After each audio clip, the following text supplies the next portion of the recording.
welcome to He Said, She Said. Hi, Stephanie. Hi, Tommy. How are you? Good. And we have a return guest on today, Mr. Hal Lane and his dog. Hi, Hal. He's coming to us from Georgia. Say hello to Nibbles. Hello, Nibbles. How are you, sweetie? Oh, what a sweetie pie. Yes, she is. Oh, so how are you, Hal? It's been a while. So last time we had you on the show, it was a radio format. So now we're all pictures. So what do you think? No, it was video. Was it video? It was. Me and Tommy talked about it. You did video for a while, but then you were only doing radio. Oh. But at first it was a video. Now, of course, my memory since my heart attack, which I like to call smart attack, has been kind of like Tommy's. We have these funny guys, but I could almost swear that it was video. Okay. Well, cool. How long ago was that I was on here with y'all? Maybe. I think it was a little over a year ago. Yeah. Okay. I think it was a couple. Wise when you're having fun. I don't think I'd had a smart attack, and I don't think Tommy had a stroke yet. So no. I think, you know what, guys? I think it was at the very beginning of He Said, She Said, and we wanted you to be on because you have that wild and fun personality. You know, I had a heart attack, so Tommy had to outdo me and have a stroke. You know. I know. You boys, I'm telling you, what is going on? Well, it's funny. We were both associated with He Said, She Said. You don't reckon you're the cause of our strokes and heart attacks, do you, Steph? The last thing we were. Listen, I'm a hard one to deal with, and they all know that. I'm the wild one. You know, the last subject that we talked about was, I told you I was only scared of two things, women and the police. And then Tommy said, what about a woman policeman? And that was kind of where we ended the last He Said, She Said. I don't know if y'all remember, but I remember the very, Mm-hmm. Oh my. Well, I guess Tommy's not afraid of me, but maybe you are.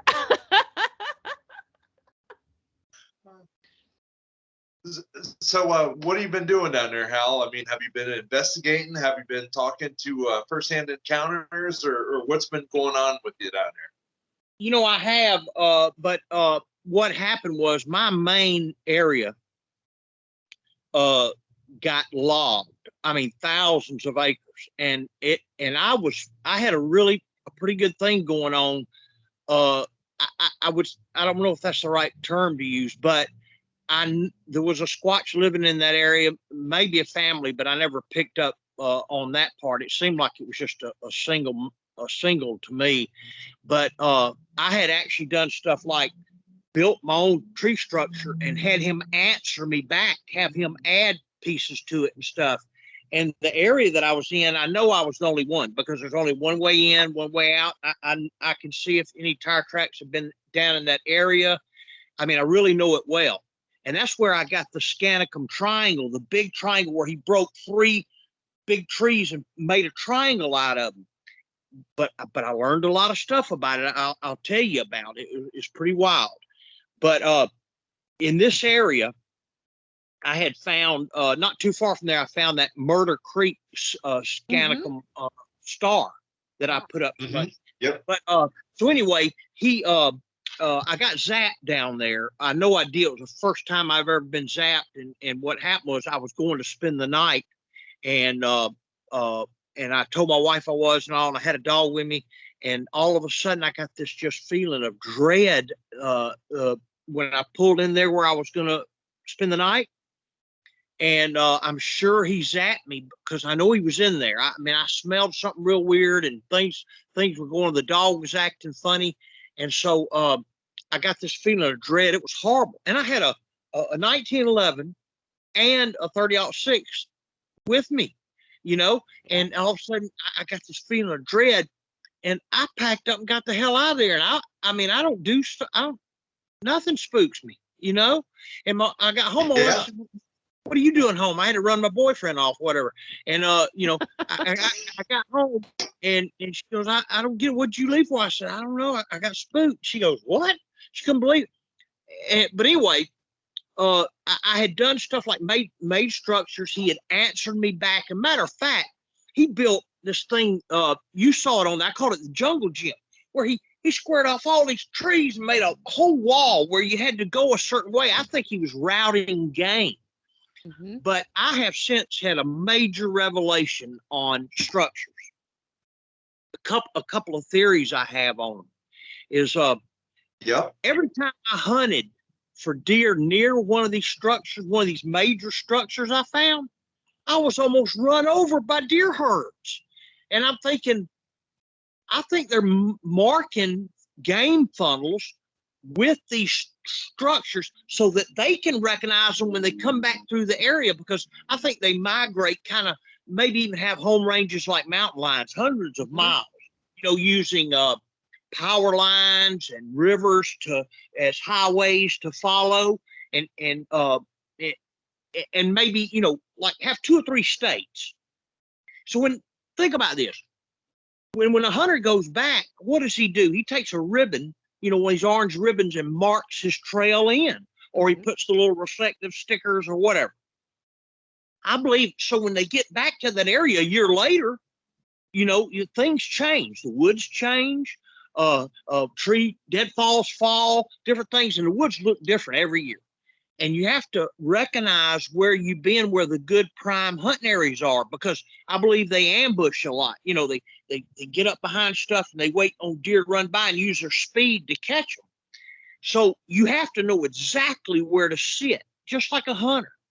And I believe a lot of those structures are markings for game funnels. That happened to me on 2 separate major structures at the Murder Creek Scanicum Star, which I even got a picture of one kneeling, squatting. I called him the Murder Creek Squatter. And also at the Scanicum Triangle. Both times that me and my buddy hunted those spots, we almost got run over by deer. And it was like, and the deer were running real near those structures. So to me, that says to me that they were marking those areas. I mean, does that make sense? I think that makes perfect sense. Yeah. The structures I've found out in the woods, I would say they were much the same way as that. Although, you know, I haven't been there hunting necessarily, but I mean, they were good. They were right there on the game trails. Oh, game trails. Yeah. Well, that's your evidence right there. Mm-hmm. Why wouldn't they just make them in a random spot in the woods? Why would they make them near a game trail? Yeah. Yeah, that's a good theory. And I had another one too, and I don't know if this is possible too, but I'm starting to think, why is it so out of the realm of belief to think that these creatures could be using echolocation just like a bat? Okay, a bat is a mammal, right? Yeah. And think about it. They give off this blood-curdling scream from deep in their range, you know, from the bowels of their diaphragms. How do we know that a lot of the structures are so when the echo goes out and comes back, just like a dolphin, it helps them recognize the areas that they're looking at in the echolocation? I mean, it was just, it came on me one day. I got screamed at, and I could feel it in my guts. I mean, in fact, I had a buddy hunting with me, and he believed in Bigfoot after that because he knew no human could make that sound like that. I mean, this was a vicious scream. And I'm like, why is it doing that? What's the purpose? And people are showing all these structures and all these different things. And I'm thinking one day, I'm like, how do we know that they don't use the same echolocation as a bat does? I mean, that's not crazy. The dolphins do it, and they're superior intelligence. I mean, dolphins are probably smarter than we are. They live in their environment for thousands of years, and they don't destroy their environment like we do. So to me, that's intelligence, right? You live in your environment, but you don't pollute it. You don't destroy it. Yep. Man ain't all that smart, if you ask No. me. No. Think about it for a minute. No. We think we are because we build these technical things, but what do we do with them? We kill everything. We destroy our environment. So intelligence is relative, right? Mm-hmm. And so I'm thinking that the and I got another one I want to lay on you too. The Halligan Shine, the lackey thing. Yes. Hair. Yes. I mean, that's real now, and that's how they hide so well, is because some of their hairs are translucent, so they take on the color almost like the chameleon. Take on the color. Yep.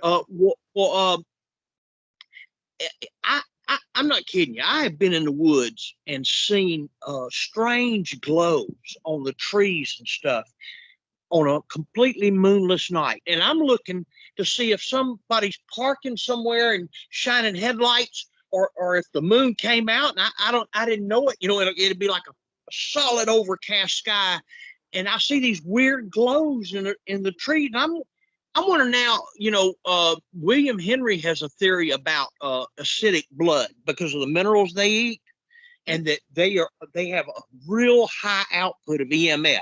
We all do. Our aura is EMF, right? And I'm wondering sometimes if they're not hiding in there, not that far from me or something, and it's like a Halligan Shine off of the moon, or so. I don't know. Well, it wouldn't be the moon because it's dark. Anyway, it's like they might be emitting an energy, and it's showing up in the trees, but I don't know. Yeah. I'm probably rambling there. Maybe it's affecting their frequency and how good they can be seen with their frequency and stuff, and affecting me even or us. We're out there. It could be causing us to almost see things maybe we wouldn't normally see. Even. Yeah, no. I mean, the thing is, we just don't know, do we? But I mean, yeah, it's a good theory for sure. And the thing is about the echolocation, their skulls are different than ours, right? So they could vary, like whales and dolphins have the melon, right? That the echolocation goes through. Well, maybe that's why those Sasquatch has a much larger head too. Maybe I've never heard that before, but it makes sense, Donnie. Rest and everything. Yeah. Could be easily have that God-given ability built into it. I mean, it wouldn't surprise me one bit. Yeah. 35% more brain capacity too. Yeah. Mm-hmm. Wow. So there you go. For sure. Wow. Well, so that's what you're doing in Bigfoot and stuff. What were you saying about the Dogman? We've been kind of digging into the Dogman recently. I got on Vic Cundiff. You heard of him? The Vic Cundiff podcast thing. And he Dogman got Encounters. Yeah, he got mad at me because I was on there for an hour and a half. And I even got some executive wrote me from an airplane. He said, "Man," he said, "I didn't believe in Bigfoot, but I listened to that podcast, and he said it made the whole flight go by in 5 minutes." And he goes, and I'm like, I thought it was a boring, terrible podcast, But anyway, and Cundiff was mad at me because I didn't get to the Dogman story, but I'm gonna get to it for he said, she said, because this is incredible. Yes. I never knew what to think about no Dogman, right? I was just kind of like, Dogman, like everybody else at first. So I got a call or a private message or something, and it ended up being a call from a guy that had moved from Indiana to Mobile. And he calls me up and he says, "Man," he said, I saw or heard you somewhere. He said, I need somebody that can take me to the river that Stacy Brown had his sighting on, that part of the panhandle of Florida." Mm-hmm. And he goes, would you be willing to go down there with me and Bigfoot? And I said, sure, because he's in Mobile. He's not that far from Panama City. It's north of Panama City, in other words. between Panama City and Alabama, Dothan, Alabama, in there. It's called the Panhandle, you know. So I said, sure, you know. And then he goes, he said, well, are there any dog men down there? And I said, dog men? No, at the time I didn't think much about dog men, right? Okay. And I said, I don't know much about them, but I suppose if they're around, if they're real, I guess they could be. And he goes, oh, well, if you think they could be, then never mind. I don't want to go. And I'm like, well, what's this all about? Anyway, he didn't want to tell me the story because he's military. He doesn't want anybody to know about it. Here I am telling to the world, right? So no, but you have to have his name, right? Anyway, his name is your secret's safe. We got the scoop. Your secret's safe, Hal.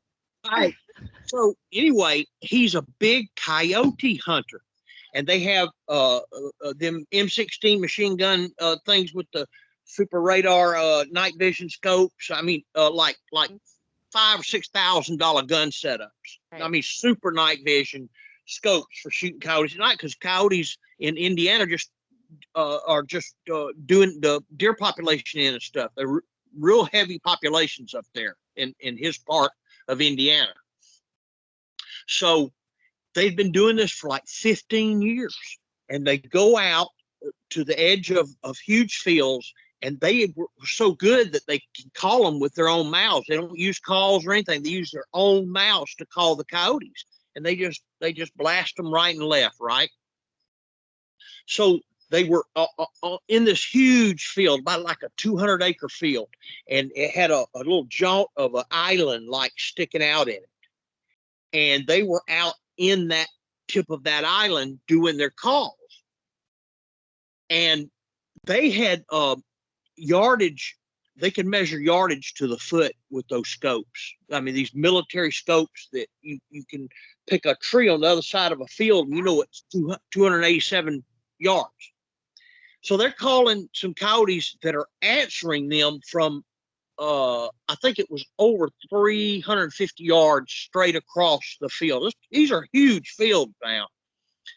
And so they're calling and they're waiting because they know those coyotes are going to come and they're going to start blasting the hell out of them. And that gun they had, by the way, was a 5.56 or 223, which is a little small bullet, but it's pretty devastating. It's what our military used in Nam, still using. Very accurate. Yeah.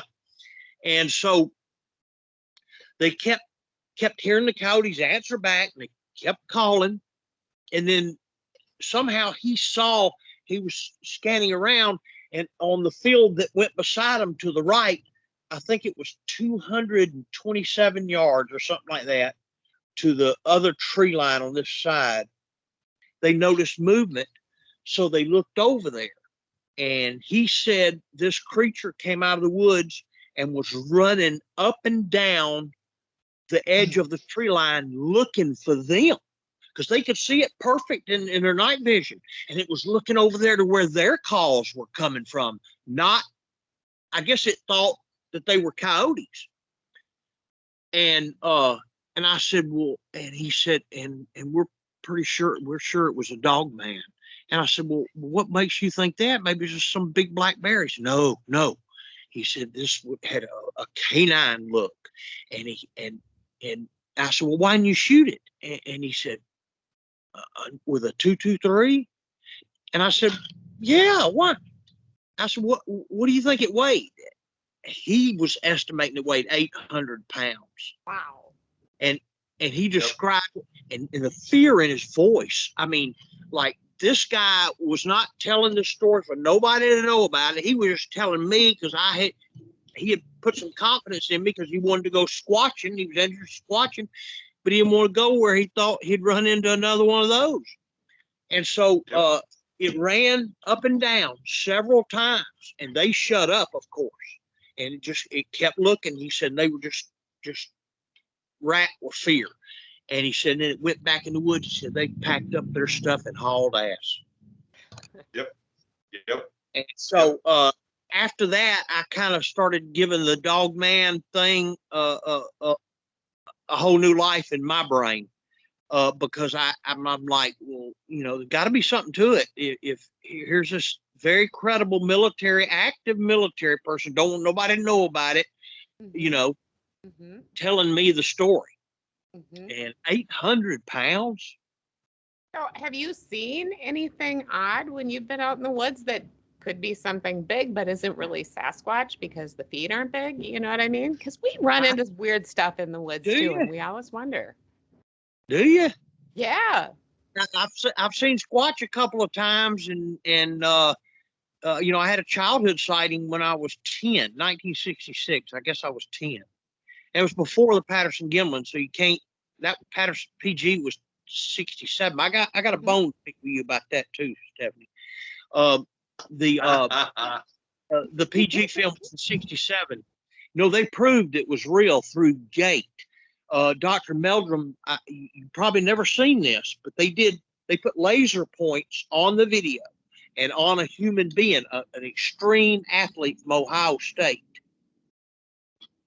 No matter how hard he tried, they used the laser points. They put the little balls on him. He could not duplicate that gait because of the knee pronation. A human can't walk like that.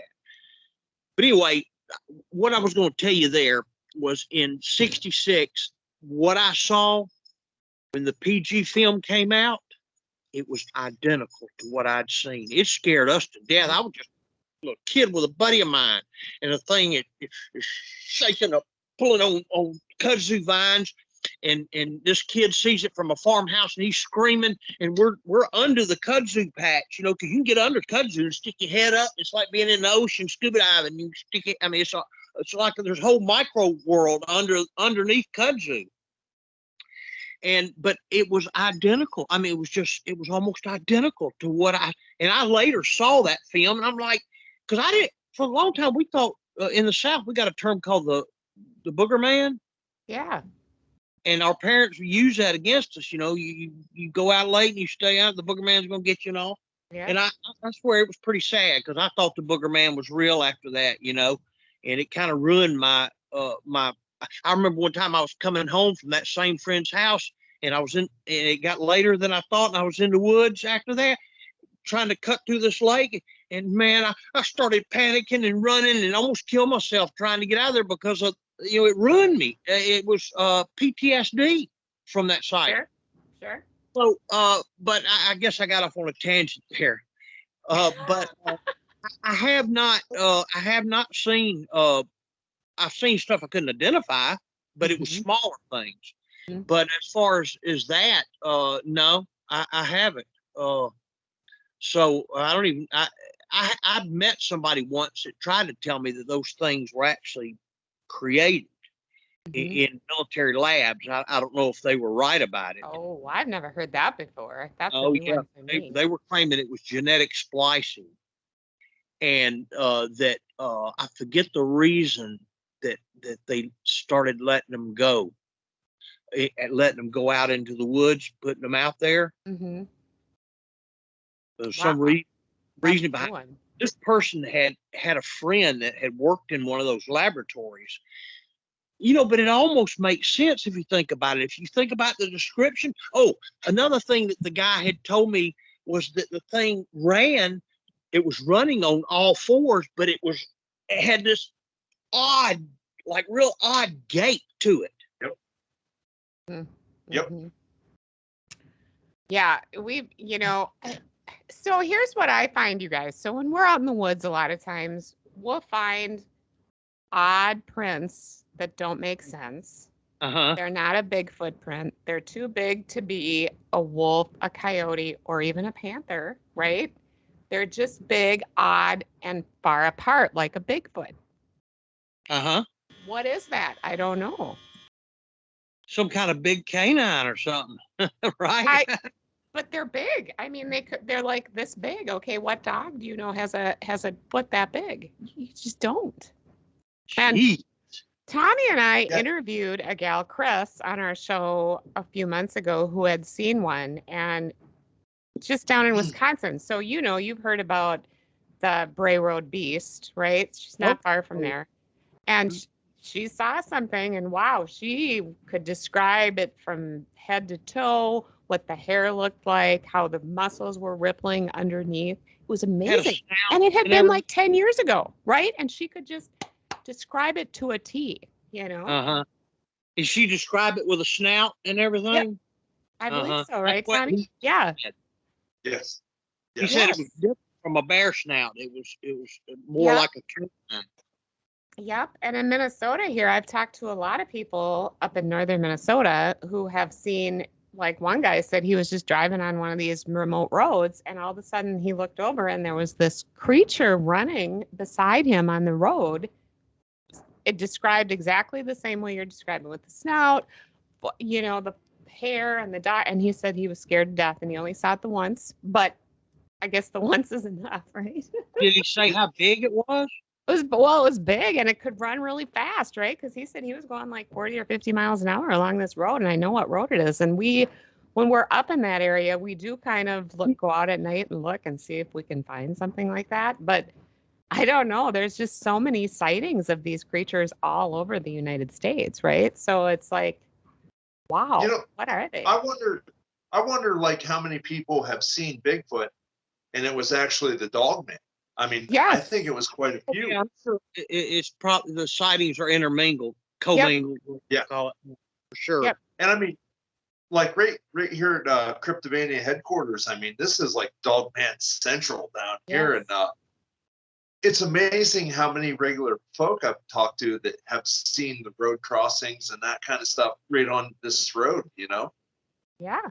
Of Dogman. You got to get one of them to be on here so we can hear about it from them, you know, firsthand. You have no idea how bad I have begged people to come on there. Like, no. Yeah, the guy I was talking to, he wouldn't tell that story in front of folks for nothing. He considers it completely embarrassing. You know, he reputation ruiner. You know, the kick him out of the military. I mean, you know, you're a nutcase kind of thing. Yeah, Wow. that's how you know they're telling you the truth, because when somebody is seeking attention for a sighting, you know. Yep. You know, that's the first thing that something's wrong. But when you got people that don't want to really tell the story and stuff, and they're holding back and all, and you know they're telling you the truth. Absolutely. Absolutely. The one Go guy ahead. The one guy that I had on, he was I haven't had him on, but he was a farmer, and you know, he's regular salt of the earth kind of guy, and he saw that and he was like, what was it? And he's asking me. I was like, was it Bigfoot? Was it Dogman? You know, anyways, I showed him a picture from Vic Cundiff's his site, like for Dogman encounters, and he's like, yes, that was it. That was it. That he didn't know anything about nothing. And it was hilarious, man. Yeah. Now, have any of the ones y'all have heard about, have any of them been any of the two-legged reports, or are they like the one the guy told me where he said it was running on four, but it was running very awkwardly? I mean, you think it's possible that they go up on two legs? Oh yeah. I've heard of them both ways. Yep. You know, Both and ways? when they do stand up and go, they go from the four legs to two, there'll be a sound that's like bones popping and stuff. It's like they have a weird joint or something. But yeah, I've heard of both ways. Me Like too. a double joint that maybe switches to, like, people can do their shoulders and stuff, so that Yeah. and you would want to be able to stand up to get a better view and to do Right. be a reason behind it. I mean, for sure. Right. Yeah. Well, Yep. and we another thing we've heard, Hal, is that they're so silent. They're just so silent. People don't hear them. Well, that's good to know. Right. So they just sneak up on you. Right. I mean, Chris definitely said they couldn't hear this creature, and it was in the fall, so there were leaves covering the ground. So most certainly you would have heard somebody traipsing through the woods or traipsing through the leaves, you know? Yep. So I wonder where all these 411 people are going. No kidding. Crazy. You know, you wonder, like, are their structures any different than Bigfoot's and all that kind of stuff too? Well, I had a girl, I can't remember her name now. She was running a Dogman group for a while, and she just disappeared. But she had a sighting. She was an ex-sheriff or something, and she was. I showed her some structures. I found one. She goes, "That's Dogman, right there," and it was kind of a nesty thing, you know, and where brush was kind of pulled, Yeah. and I thought for sure that it was a Bigfoot.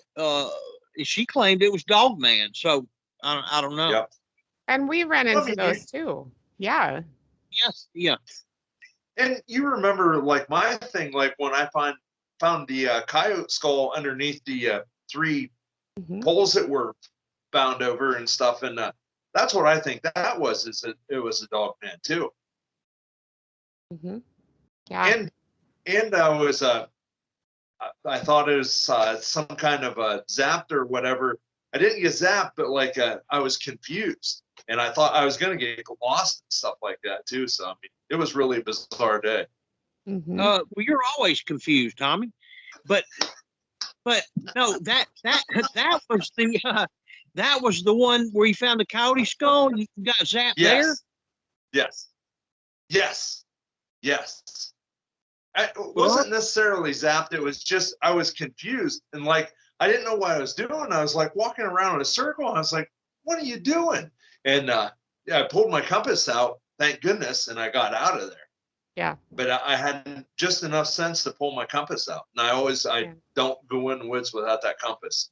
oh, and I never leave home without it. But Yeah.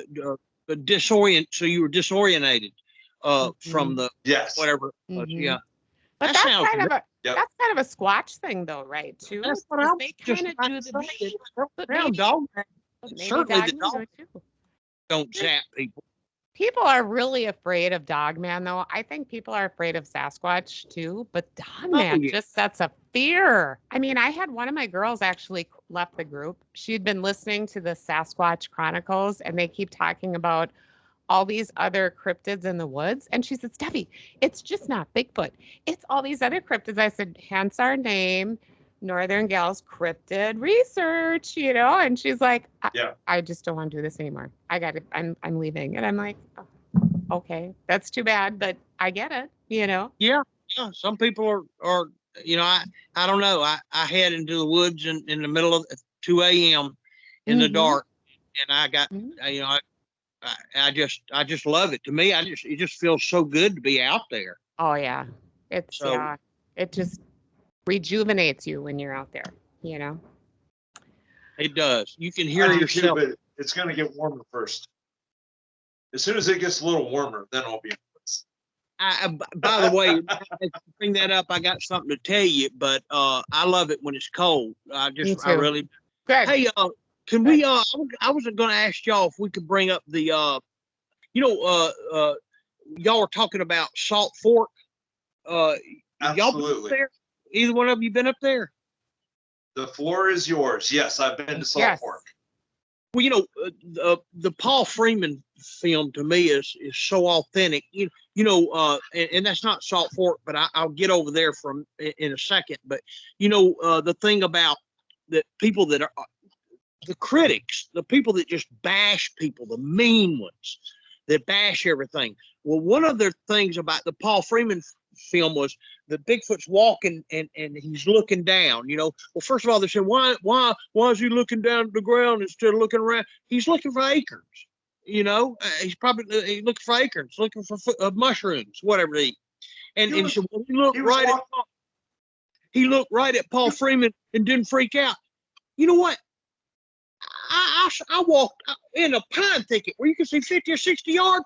I walked right up on 4 deer, and we're looking at each other, and we're all going like that, and we're only 30 feet apart. The woods is strange. You can't. Different things happen. There's no explanation for it. Like that Bigfoot never saw Paul Freeman. He's looking down at it, and he just looked up, and he just kept going. That's not hard to explain. And you got all these people that have never been in the woods enough to know stuff like that. Also, too, you're crunching, making sound with your feet. You don't hear another person crunching. That's why Bigfoots are so slick about stopping when you stop. If they're paralleling you, they'll walk with you, and the minute they hear you stop, they stop real quick because they're using your own crunching feet to cover them. It's just a technique. A lot of people don't understand any of that, but when it comes to those videos, you can research angles, this and that, the other thing. But the best thing to figure out if something's is your instinct. When I saw that latest salt fork thing y'all were talking about, I guess that interview might have been a year old or something. Now I thought it was recent, but I know the video. I'm pretty sure that y'all were talking about. That's one of the more recent salt fork ones. To me, it came off as very fraudish. It just, I don't know. It was just something about it. Do y'all know the one you and Yes. George were talking about? Yeah, I haven't Yes. seen it, but I'm sure Tommy has. Yeah. Yes, Yeah. I have. Yes. Did it come And off I fake? agree with you. Yeah, George thought it was fake too. I did too. And it's like I don't really get a lot of I don't really call a lot of things fake or disincredulous or whatever they are. But that one I do believe that was a fake. Absolutely. Mm-hmm. And the way the guy was going about it and everything. Yeah. There's. So did you ever go there, Tommy? I know you were intending to go there, right? Or Yes. Stephanie, somebody was. Oh yeah, I've been there a few times. Times. I've never been there. Let me tell you what, that place is awesome. I mean, that is the best place there is to go, I think, other than like the wilds of Oregon or Washington. I mean, that place is cool. I mean, it's even better than Pennsylvania. I'm not just saying that. Yep, I said it. Bet it's not better than Minnesota, though. You got to come see it anyways. I know. B. Mills, who's a BFRO investigator, I know her very well. And she's one of the ones that does the salt forks thing, because she's right up there in Ohio. And I know she keeps saying, you need to come to this. And I'm like, no, I know. Time is short. It's like priorities, man. You have 10,000 lakes, and everybody knows it, right? 10,000 lakes and 1 million streams. And yes. Tommy, what was it you said to us last week on the show? It was like, well, Minnesota's nothing but a bunch of lakes and streams. Yeah. Well, you're right. Who counted those lakes? Actually, you know what? There's more than that. If it's a certain, they go by a certain criteria, like how many acres or something, but actually, if you count all of them, it's probably like 50,000. I mean, I don't know, it's crazy, but that is a good habitat for creatures because everything have water and there's a lot of food in water. Associated from cattails, the hearts of cattails to mussels to fish to absolutely. And this is why I love to squatch in the wintertime, because all the lakes are frozen, so you can get to places that you can't normally get to in the rest of the year, and there's no bugs and there's no dense foliage, right? So you can see everything, for miles around. I like. I'll tell you what. Does it give you the tracks? That's right, and we found tracks in the winter, lots of them. Yeah, right. Mm-hmm. When people say they have problems with bugs, you should see like what Stephanie deals with up there. I mean, they have bugs beyond bugs up there. Yeah. We don't really go out. I tell you what, we avoid going out in July and like half of August, because it's just the mosquitoes are awful. But what's even worse than the mosquitoes are the deer flies. And they fly after you. They fly after the car when you're driving through the woods. It's like you can't even get out of the car, really. It's terrible. And the swampier place you are, which is Sasquatch territory for sure, the worse they are, So biting flies, right? They bite. They bite. Yes. Yeah, these big deer flies, and they hurt. Let me tell you, they hurt. Tommy said, well, where's the fun? In other words, and that's just brilliant. It should be fun. It is fun. If it weren't fun, I wouldn't do it. You know what I mean? Yes. And if you don't want to believe me, that's okay. you know what? And, like Tommy and I have on this show, we like to showcase what everybody thinks. Whether we think it's real or not, we're certainly not going to say that. Bring it on. Tell us what you think. And that's what we're here for. We're here because we don't know, right? We have no idea what these creatures are. Well, I know for a fact strange things happen. I know I feel 100% I got zapped, but I've been laughed at when I told that story before. Oh, you just you were drinking or something or whatever, and but I always try to look for some kind of carnal, physical reason behind it. I don't start thinking spaceships from Nebulon immediately or nothing like that. I really, in all seriousness, I try to. I'm not a stickler. Yeah. It's not like I'm saying there's no such thing as woo, but right. I'm going to go to the most fundamental, the simplest common denominator first and work my way up. I'm not going to start in outer space and try to make it down to the earth. Right. If something's above my pay grade, hey, it's above my pay grade, and I'll try to work my way up to that rank. At some point, but I'm not going to try to start off as a 5-star general and work my way down to buck private. No way. You know? Yeah. Well, there's a lot of different theories, and I tell you what, until we have Sasquatch on the show or Dogman, I guess we'll never know, right? I mean, and that's half the fun of it. Well, let's just take something that they bastardized to the ultimate. You've heard of Gigantopithecus, right? Oh, yep. Okay. Automatically, everybody like, that's just crazy, because they've got half human DNA. Okay. Does anybody realize that a bonobo, which is a form of chimpanzee, shares 99.5% DNA with a human being? Okay. That's a fact. It's a medical fact.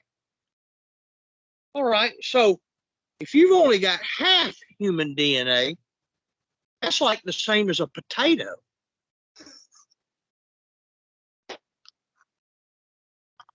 Yeah. Am I connecting any dots? So here's another thing.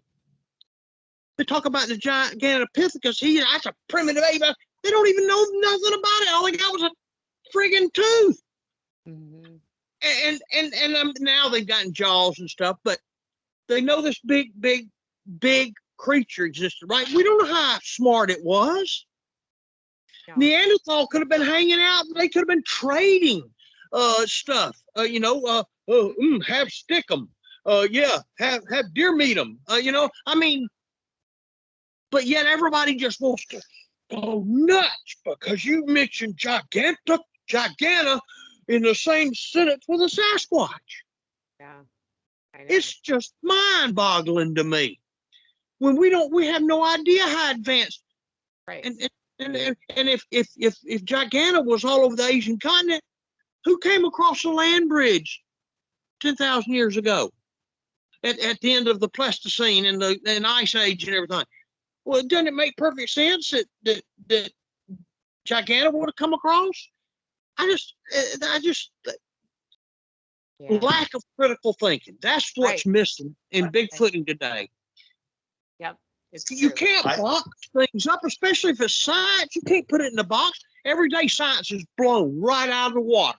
Yep. Things that they thought were true just a few years ago have been completely rewritten. I heard somebody once say, you shouldn't be believing in Bigfoot because they say they exist in Montana and Minnesota or whatever, in Idaho and other places where it snows and ice in the wintertime.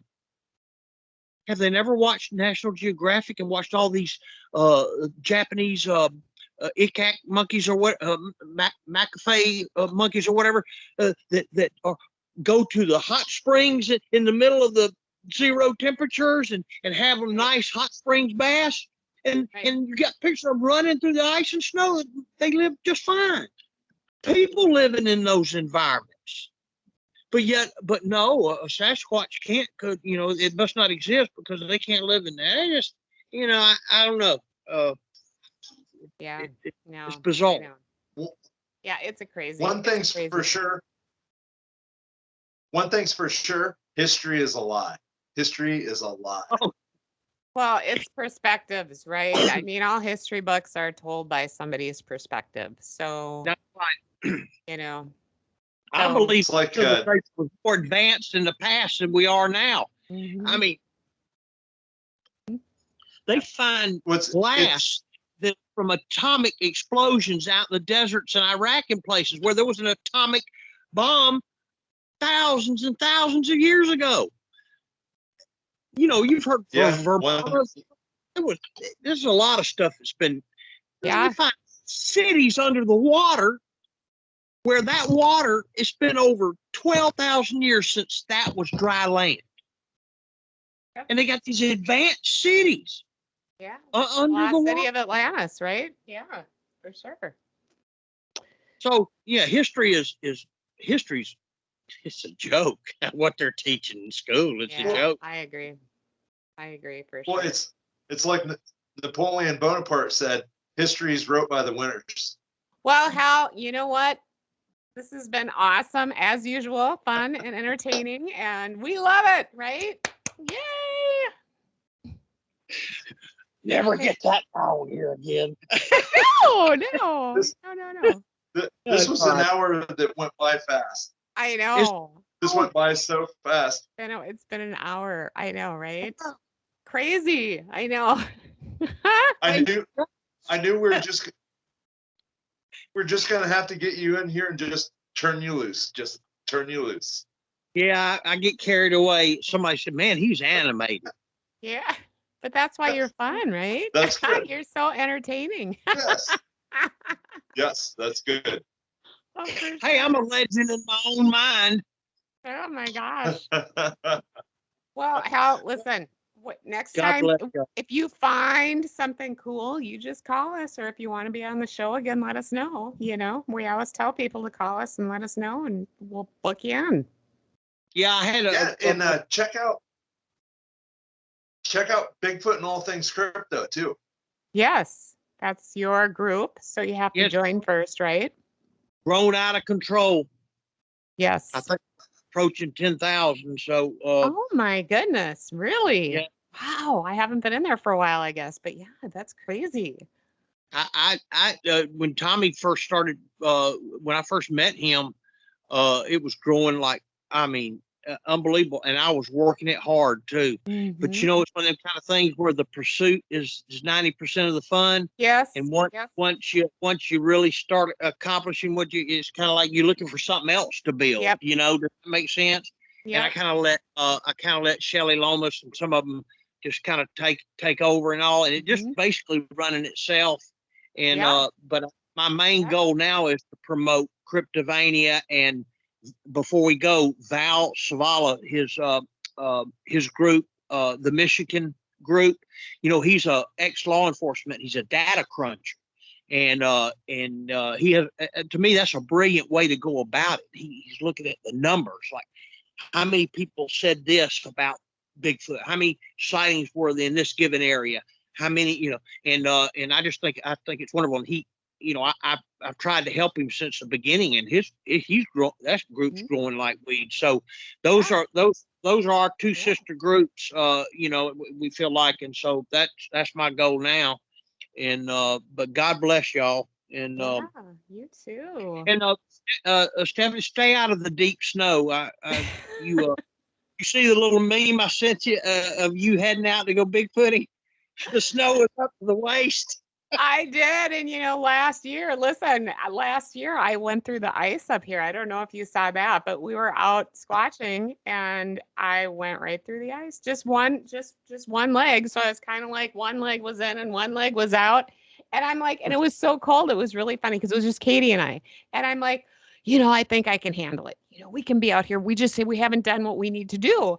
And it was like 20 minutes later, I'm like, okay, I can't feel my foot anymore because it's all wet and it's an ice cube. So I guess we need to go back home.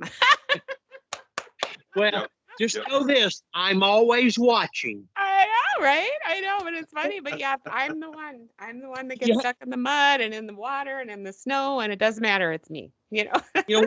Once you know people, you're watching them from afar, and you're seeing what they're doing, but you don't respond. I mean, but trust me, I know. I've been watching you. Awesome. Well, thank you, Hal. And until next time, keep squatching. Thank you, Hal. Keep looking for that dog, man. Y'all behave. Yeah. Bye. Bye-bye. See you, Hal.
It's gonna burn us to